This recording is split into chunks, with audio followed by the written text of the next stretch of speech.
दोस्तों, अगर आप भी अपने पुराने पीसी या फिर पुराने लैपटॉप को अपग्रेड करने की कोशिश कर रहे हैं, यानी विंडोज 10 से विंडोज 11 में अपग्रेड करने की कोशिश कर रहे हैं, तो आपके सामने भी कुछ ऐसा प्रॉब्लम देखने को मिल रहा होगा जिसमें साफ साफ लिखा होगा कि आपके सिस्टम को TPM 2.0 इनेबल करना पड़ेगा, तभी आप विंडोज 11 को इंस्टॉल कर पाएंगे।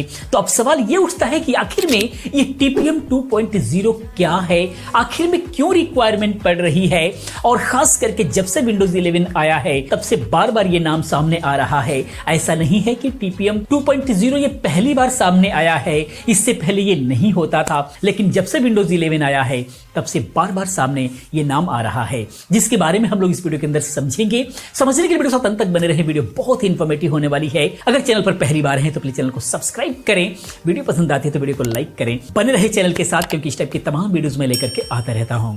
आइए दोस्तों, आगे हम लोग बात करते हैं।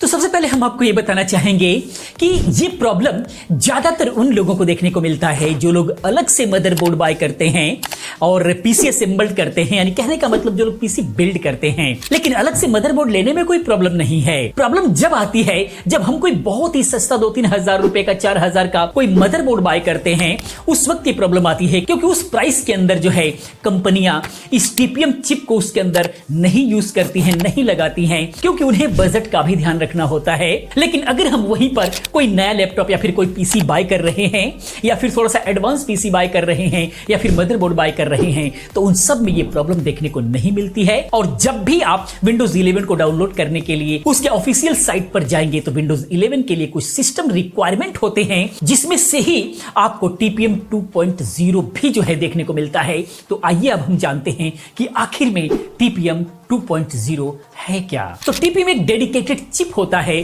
जो मदरबोर्ड पर बिल्कुल सीधे ही लगा होता है। इसका CPU चिप से कोई लेना देना नहीं है। TPM का full form trusted platform module होता है जो आपके कंप्यूटर को हार्डवेयर सिक्योरिटी प्रदान करने का काम करता है। अब आप समझ गए होंगे कि आखिर में क्यों जरूरी होता है।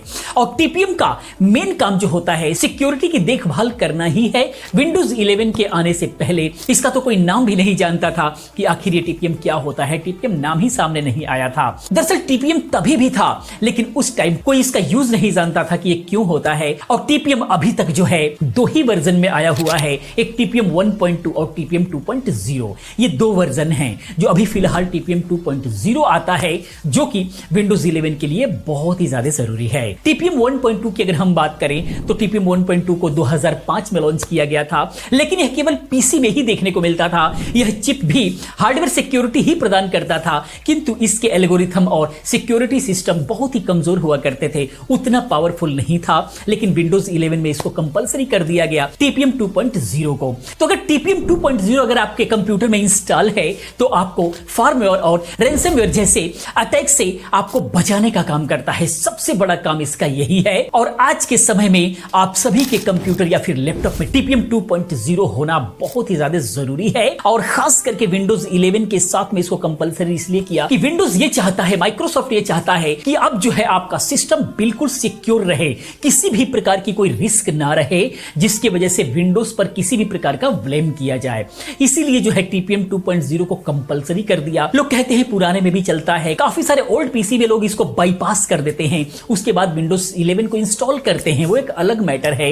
लेकिन आखिर में जो सिक्योरिटी से आपको ये सेव करना चाहता है माइक्रोसॉफ्ट, उस सिक्योरिटी से आप वंचित रह जाते हैं। इसीलिए TPM 2.0 बहुत ही ज्यादा जरूरी हो जाता है। आइए थोड़ा सा और विस्तार से समझ लेते हैं कि विंडोज 11 में आखिर में क्यों जरूरी है। तो TPM 2.0 का मेन उद्देश्य जो है वो है कि आपके कंप्यूटर में यूज होने वाले क्रेडेंशियल डाटा और इनक्रिप्ट की को सुरक्षित रखना होता है, जिसका कोई भी स्कैमर साइबर अटैक के जरिए आपके डेटा के साथ कोई छेड़खानी ना कर सके और आपका डेटा बिल्कुल सुरक्षित आपके पास रह सके।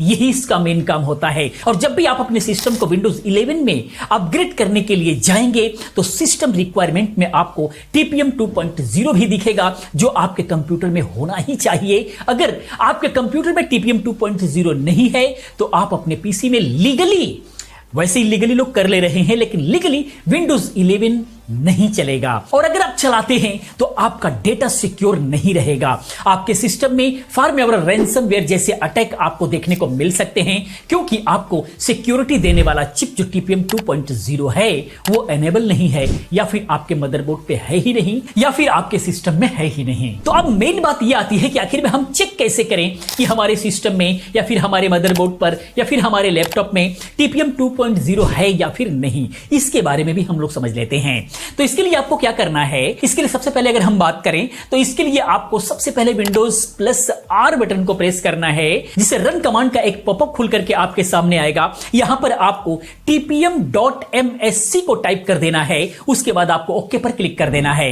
अब आपके सामने कुछ ऐसा TPM मैनेजमेंट का इंटरफेस दिखाई देगा। अगर ये इंटरफेस दिखाई दे रहा है तो इसका मतलब आपके पीसी में TPM 2.0 है। अगर ये नहीं दिखाई दे रहा है या फिर कोई एरर आ जाता है, अगर एरर दिखाई दे रहा है तो आपको समझना होगा कि आपके पीसी में TPM 2.0 या फिर कोई भी वर्जन जो है TPM इंस्टॉल नहीं है। इस तरीके से आप पता कर सकते हैं। उसके बाद दूसरा तरीका एक और है। उसके लिए अपने कंप्यूटर में स्टार्ट बटन पर जब राइट क्लिक करेंगे तब आपके सामने में कुछ ऐसा जो है खुल करके आएगा। इसमें आपको जो है डिवाइस मैनेजर दिखाई दे रहा है, उस पर आपको क्लिक करना है। अब आपके सामने डिवाइस मैनेजर खुल जाएगा। इसमें आपको सिक्योरिटी डिवाइस पे जाना है, क्लिक करना है। अब यहां पर आपका TPM का जो वर्जन होता है, जो भी वर्जन 1.2 हो या फिर 2.0 वो दिखाई दे देगा, जैसे कि आपको दिखाई दे रहा होगा। अगर आपके कंप्यूटर में TPM 2.0 ऑलरेडी से इनेबल है तो आपको Windows 11 बिल्कुल भी मजे से इंस्टॉल कर सकते हैं, बिल्कुल प्रॉब्लम नहीं है। लेकिन जिनके पास TPM 2.0 नहीं है वो TPM 2.0 को जल्द ही इनेबल कर लें। कई बार क्या होता है कि TPM 2.0 है लेकिन वो इनेबल नहीं है, तो भी जो है विंडोज इंस्टॉल होने में प्रॉब्लम करेगा, अपडेट्स में प्रॉब्लम करेगा। तो इस तरीके से TPM 2.0 का रिक्वायरमेंट है। कहने का मतलब बिल्कुल आपके सिस्टम को सेफ रखने के लिए अलग से एक हार्डवेयर चिप है, जो कि आजकल इसको होना बहुत ही ज्यादा जरूरी है। आप बिल्कुल सेफ रहेंगे। तो दोस्तों ये वीडियो इन्फॉर्मेशन आपको कैसा लगा प्लीज आप कमेंट में जरूर बताएं। इसी प्रकार की तमाम वीडियोस को देखने के लिए चैनल को सब्सक्राइब करें, चैनल के साथ बने रहें, क्योंकि इस टाइप की तमाम वीडियोस मैं लेकर के आता रहता हूं। मैं मिलता हूं नेक्स्ट किसी और अच्छी इन्फॉर्मेटिव वीडियो के साथ में। पूरी वीडियो देखने के लिए, चैनल को सब्सक्राइब करने के लिए आप सभी का बहुत बहुत दिल से धन्यवाद करता हूं। आपका दिन शुभ हो।